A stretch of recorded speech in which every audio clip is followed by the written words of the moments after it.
Gracias, señor presidente. Me toca analizar los dispendios de la sección 25 del presupuesto. España es el país europeo que más ha sufrido con la pandemia, el que más ha sufrido económicamente, aquel cuya economía está rebotando más débilmente.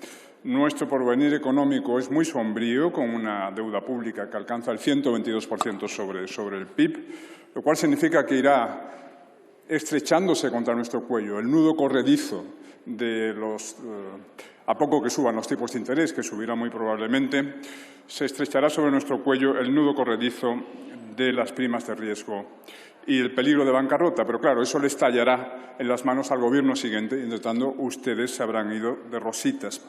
En estas circunstancias extremas, nuestro presidente todavía se siente con holgura para incrementar desde 679 a 693 el número de asesores de su guardia de corps personal. Sus sueldos sumados pasan de 33,5 millones a 34,5 millones y el presupuesto total de Presidencia se incrementa en casi un 10%, pasando de los 47,4 millones a los 51,4 millones. Bien, sabemos desde siempre que el paso del Partido Socialista por el poder es sinónimo de multiplicación del déficit público y la deuda pública, pero a lo que asistimos ya ahora es una auténtica orgía de gasto político. Y para pagar ese gasto, esa orgía, los españoles están siendo arrojados a un infierno fiscal. Resulta especialmente obsceno el incremento de la dotación del Centro de Investigaciones Sociológicas, que se incrementa casi un 20%, desde 9,1 millones a 11,1 millones. Es cierto que el CIS siempre fue sospechoso de servidumbre hacia el partido en el poder, pero es que bajo el señor Tezanos realmente se han convertido los estudios del CIS en una especie de aldea Potemkin demoscópica que pueda ser atravesada sonriente por el emperador Sánchez el Grande, subido en el trineo de su narcisismo. Se están alcanzando cotas de sectarismo realmente inéditas. Ustedes han convertido al CIS en el hazmerreír de los institutos de opinión y sus estudios en carne de meme humorístico.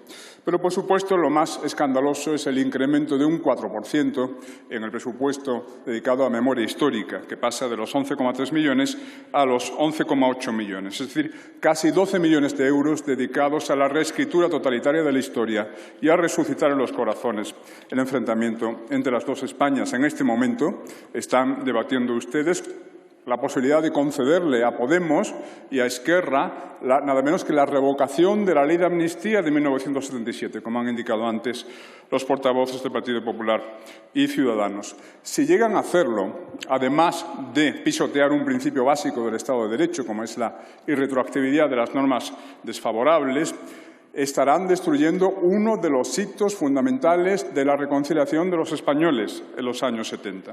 Por cierto, la ley de amnistía, como también se ha indicado antes, no fue exigida por la derecha, como ahora intentan hacer creer, sino por la izquierda y los nacionalistas. Por ejemplo, Javier Arzallus dijo en el 77: necesitamos comenzar una nueva etapa democrática y un olvido de situaciones anteriores. Y Marcelino Camacho, diputado comunista, en esta misma tribuna, en octubre del 77, queremos cerrar una etapa, queremos abrir otra. Pedimos amnistía para todos, sin consideración del lugar en que haya estado nadie. Nosotros, precisamente los comunistas, que tanto hemos sufrido, hemos enterrado nuestros muertos y nuestros rencores. Bueno, los comunistas habrían sufrido mucho, pero también habían hecho sufrir mucho a muchos, como sabe cualquiera que pase por el cementerio de Paracuellos o que lea los testimonios de las checas. Pero lo cierto es que Camacho aquel día tuvo un noble gesto de magnanimidad. Camacho, que había conocido las cárceles de Franco, deseaba el reencuentro de los españoles, como también lo deseaban los exministros franquistas que pilotaron la transición democrática, como Adolfo Suárez o como Torcuato Fernández Miranda, porque si la democracia en España, no sé si lo recuerdan, la hicieron posible exministros de Franco. Ustedes, en cambio, que no han conocido ni las cárceles de Franco ni la clandestinidad, están a punto de destruir, solo han conocido sueldos públicos y despachos de político profesional, están destruyendo el legado de concordia de aquella generación.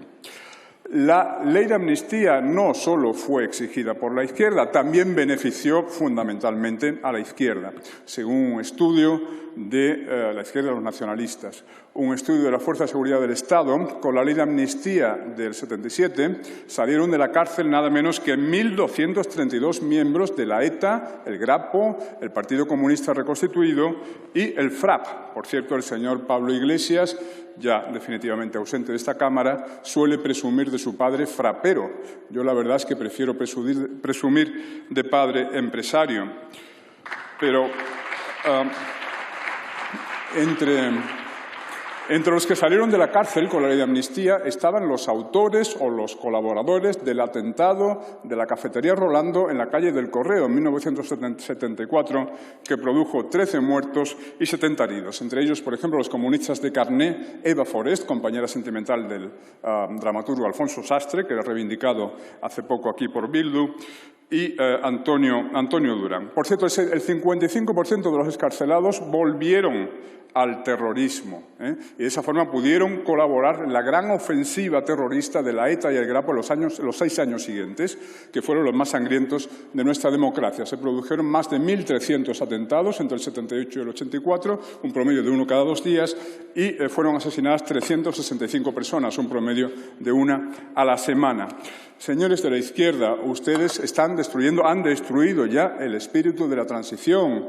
La gran referencia de legitimidad histórica para esta izquierda ya no es 1978, sino que es 1931, es decir, aquella desastrosa república que nos condujo a una guerra civil. E igual que el Partido Socialista se bolchevizó en los años 30, así el Partido Socialista actual se está podemizando, es decir, está asumiendo la visión histórica de Podemos, según la cual la transición no habría consistido más que en la continuación del franquismo por otros medios, viviríamos en una democracia imperfecta porque la Constitución del 78 supuestamente se negoció bajo la amenaza de un golpe militar, y para llegar a una democracia verdadera tendríamos que sustituir nuestra monarquía basada en la indisolubilidad de España por una república confederal de naciones ibéricas con derecho de autodeterminación. Eso no va a ocurrir porque estamos nosotros aquí para impedirlo.